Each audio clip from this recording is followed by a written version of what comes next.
طابت أوقاتكم بكل خير. من الفضائية الإريترية نقدم لكم نشرة الأخبار المستهلة بأهم وأبرز العناوين. سفير إريتريا لدى الاتحاد الأوروبي ودول البنكليوس يعقد ندوة للإريتريين في لاهاي. تنفيذ حملة ناجحة لجراحة العيون في الإقليم الجنوبي. إنشاء فصول دراسية جديدة في مديرية قلب لمعالجة نقص الفصول الدراسية. روسيا تتهم الناتو بمحاصرة صربيا بعد مناورات عسكرية مشتركة.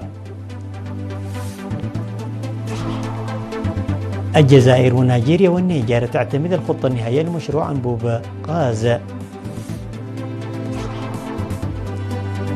باكستان تتهم الهند بتسييس ملف المياه وتلوح بالرد. إلى التفاصيل. عقد سفير إريتريا لدى الاتحاد الأوروبي والدول البنكليوس السيد ناغاسيكاس ندوة للإريتريين المقيمين في لاهاي بهولندا في 31 من مايو. ودعا سفير ناغاسي الذي قدم عرضا شاملا ركز على القضايا المحلية والإقليمية والمجاورة فضلا عن القضايا الدولية المواطنين إلى تعزيز استعدادهم، لأن المرحلة الحالية تتطلب وعيا عاليا وتنظيما قويا ومشاركة أكبر.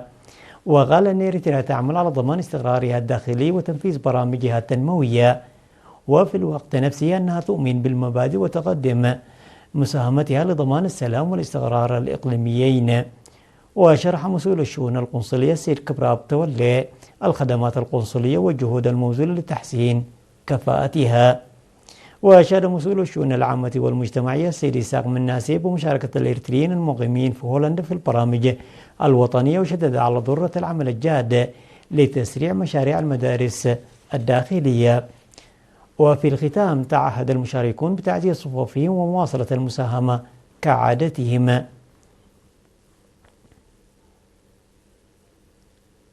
نفذت حملة ناجحة لجراحة العيون تهدف إلى الوقاية من العمي في 7 مديريات بالإقليم الجنوبي. وصرح مسؤول وحدة مكافحة الأمراض غير المعدية السيد يمان السقايل وكالة الأنباء الإريترية بأن 548 شخصا خضعوا لجراحة إزالة المياه البيضاء، و210 أشخاص خضعوا لجراحة الحمية العين في مديريات سنعفة ودباروا ودكم حري وصرونة وعدخالة وميمنة وعرزة خلال الأشهر ال5 الماضية. وقال أن الحملة التي نفذت بالكامل بالجهود المحلية حققت نجاح بنسبة 97%، مضيفا أن الهدف كان توسيع نطاق خدمات علاج العيون المقدمة في مستشفى منفر المرجعي ومستشفى الدغيح، وضمان تلقي المستخدمين لخدمات العلاج محليا.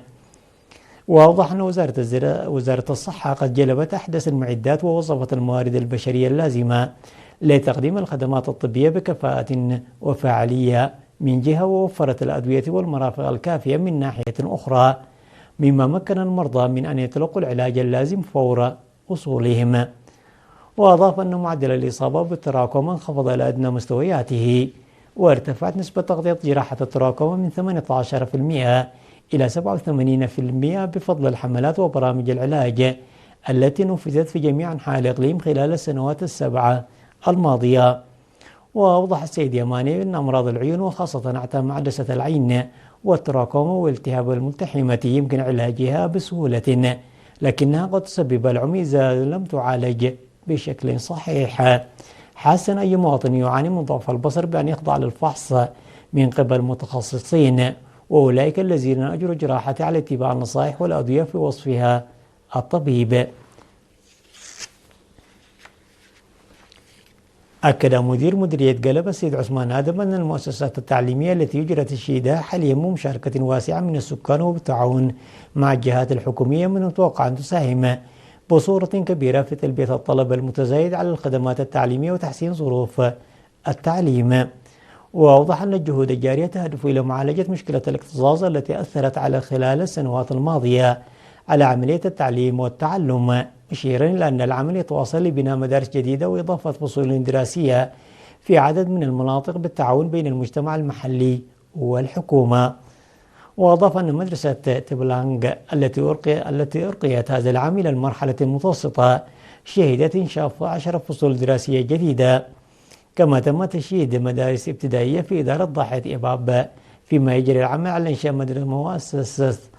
إنشاء مؤسسة التعليم ما قبل المدرسي في إدارة ضاحية كولوغ. من جانبه أشاد مسؤول التعليم في المديرية الأستاذ عبد الرحمن محمد نور ومدير إدارة ضاحية قلب الشيخ علي بمنت بالدور الفاعل الذي يطلع به السكان والحكومة في تنفيذ مشروعات الخدمات الاجتماعية. وأكد أن المشروعات التعليمية الجارية ستساهم في حالة تنفيذها ستساهم في إيجاد حل كامل لمشكلة نقص الفصول الدراسية التي كانت تمثل تحديا أمام العملية التعليمية. يذكر أن مديرية قلب التي يزيد عدد سكانها عن 70,000 نسمة تقع على بعد 60 كيلو متر شمال شرق مدينة كران. نظم قسم الثقافة والرياضة في إقليم جنوب البحر الأحمر دورة تدريبية مكثفة لمدة شهرين في مجال الآلات الموسيقية التقليدية، شمل التدريب النظري والتطبيقي المكثف الآلات الربابة والتيمبور والنفخ والطبول التقليدية. وقال مدرس الموسيقى السيد محمد صالح أن الذي أشرف على تدريبه أن حماس الطلاب واهتمامهم لعب دورا رئيسيا في فعالية التدريب، موضحا بأن أدائهم في احتفالات عيد الاستقلال بإقليم جنوب البحر الأحمر يوم 23 من مايو مثالا على قدراتهم. وأوضحت مسؤولة قسم الثقافة والرياضة السيدة حواء محمد أن التدريب وهو الأول من نوعه له دور كبير في توريث التراث وحثهم على تطويره من خلال العمل التطبيقي. وأعرب حاكم الإقليم السفير محمد سعيد مانتاي عن ثقته في خدمة المتدربين مجتمعاتهم بمهاراتهم. تحظى الجهود التي تبذلها وزارة الزراعة بمديرية أفعبت لتطوير أساليب الإنتاج الزراعي ورفع كفاءة المزارعين بهدف زيادة المحاصيل الزراعية كما ونوعا بتجاوب وتشجيع متزايد من قبل المزارعين في مختلف مناطق المديرية. وأوضح مسؤول الزراعة في مديرية أفعبت السيد حقوس قبرة أن حملات التوعية والإرشاد الزراعي الهادفة إلى تعزيز تطبيق برامج الزراعة المكثفة على المساحات الصغيرة وتحقق إنتاج أكبر تنفذ في جميع إدارات الضواحي، مشيرا إلى أهمية هذه الجهود في دعم الأمن الغذائي وتحسين الأوضاع المعيشية للمزارعين. من جانبه أوضح خبير تنمية المحاصيل والخضروات السيد عبد الرحمن يعقوب أن التجارب الأولية لبرنامج الزراعة المكثفة التي نفذت خلال العام 2025 حققت نتائج مشجعة، مؤكدا أن العمل الجاري على توسيع نطاق البرامج بما يساهم في إحداث نقلة نوعية في حياة المزارعين وزيادة عائداتهم الزراعية. وأشار إلى أن تجارب زراعة أصناف محسنة من الذرة أجريت خلال العام الماضي في عدد من إدارات الضواحي منها كبكب ونار وأنس وأفعبات خلال شهر سبتمبر، وفي طحال وقلامت خلال شهر ديسمبر على مساحة بلغت 1000 متر مربع، حيث تتراوح الإنتاج بين 5 و9 كنتالات. وفي السياق ذاته أكد المزارع النموذجي محمد عثمان حمد نور أن التزامه بالإرشادات والتوجيهات الفنية المقدمة من المختصين الزراعيين مكنهم من تحقيق إنتاج وفير. ويعد محمد عثمان من المزارعين الذين نجحوا في تطبيق برنامج الزراعة المسقرة بصورة فاعلة، حيث استطاع بفضل العائدات المتحققة توسيع نشاطه الإنتاجي وامتلاك أعداد متزايدة من الماشية والأغنام والدواجن. الأخبار العالمية بعد فاصل قصير، تفضلوا بالبقاء معنا.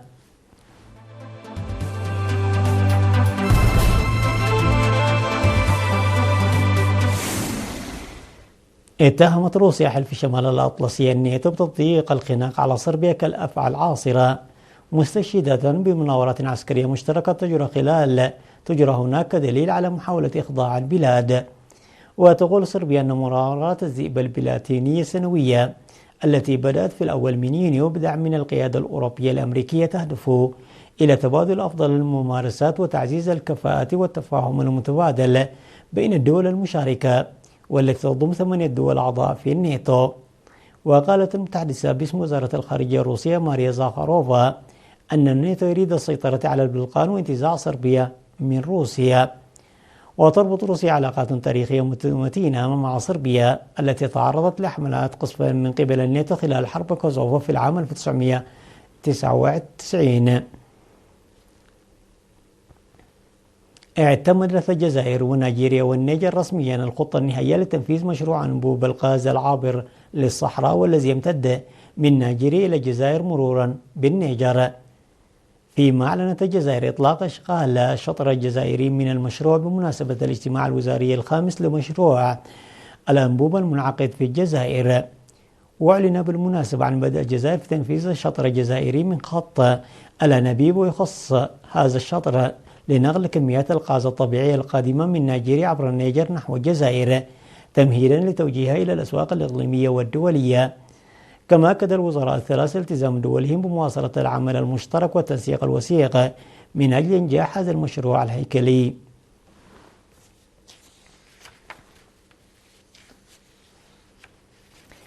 اتهمت باكستان الهند بتوظيف ملف المياه في سياق التوتر المتصاعد بين البلدين النوويين، محذرة من أن مشاريع هندية على أنهار مشتركة قد تؤثر بشكل مباشر على الموارد المائية العابرة للحدود وتزيد من تعقيد الخلافات القائمة.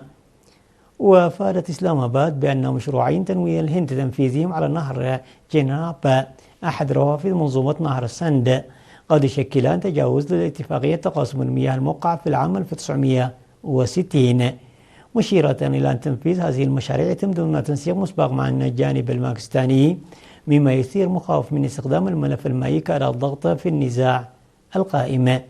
في المقابل تؤكد الهند أن من حقها تطوير مشاريعها المائية داخل حدودها، بما في ذلك على مجاري مائية تمتد نحو باكستان، معتبرة أن هذه الإجراءات تندرج ضمن سيادتها على مواردها الطبيعية.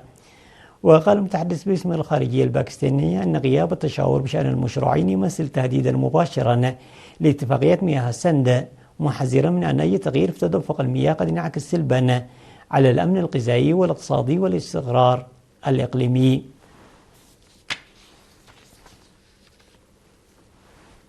قالت تايوان أن خفر السواحل التابع للجزيرة ونظيره الصيني دخل في مواجهة متوترة أخرى بالقرب من جزر بارتاس ذات الموقع الاستراتيجي في أقصى شمال بحر الصين الجنوبي، وهي المرة الثانية التي يحدث فيها ذلك خلال أسبوعين.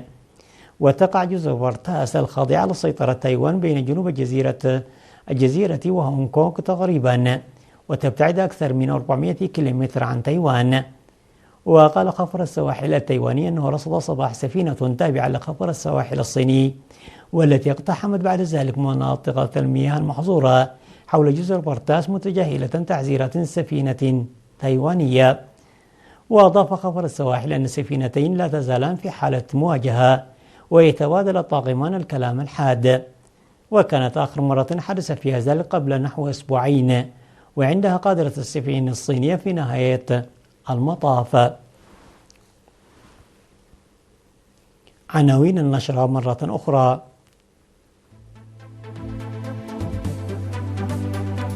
سفير إريتريا لدى الاتحاد الأوروبي يعقد ندوة للإريتريين في لاهاي. تنفيذ حملة ناجحة لجراحة العيون في الإقليم الجنوبي للوقاية من العمي. إنشاء فصول جديدة في مديرية قلب لمعالجة نقص الفصول الدراسية.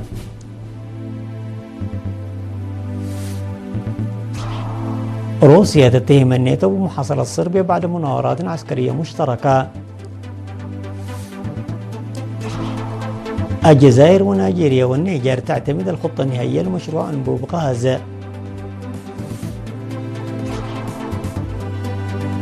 باكستان تتهم الهند بتسييس ملف المياه وتلوح بالرد. وصلنا إلى ختام النشرة، وإلى اللقاء.